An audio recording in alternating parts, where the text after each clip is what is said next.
નમસ્કાર ખેડૂત મિત્રો, સ્વાગત છે તમારું ખેડૂત ચેનલની અંદર। આજે તારીખ 15 ડિસેમ્બર 2023 વાર શુક્રવાર। આજના થરાદ માર્કેટ યાર્ડના તાજા બજાર ભાવ। તો ખેડૂત મિત્રો, આજે થરાદ માર્કેટ યાર્ડની અંદર જીરુનો 7,900 રૂપિયા સૌથી ઊંચો ભાવ જોવા મળી રહ્યો છે। આજે થોડી બજાર સુધરેલી જોવા મળી રહી છે। તો ચાલો ખેડૂત મિત્રો, આપણે જાણી લઈએ કે આજે રાયડો, જીરું તેમજ અજમાના ભાવ થરાદ માર્કેટ યાર્ડની અંદર શું ચાલી રહ્યા હતા।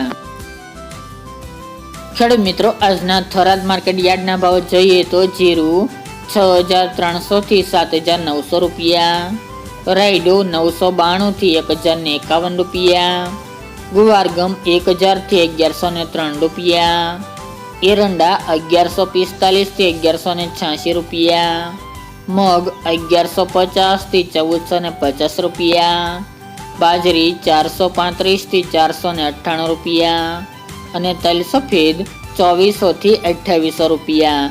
તો ખેડૂત મિત્રો, આ આજના થરાદ માર્કેટ યાર્ડના તાજા બજાર ભાવ।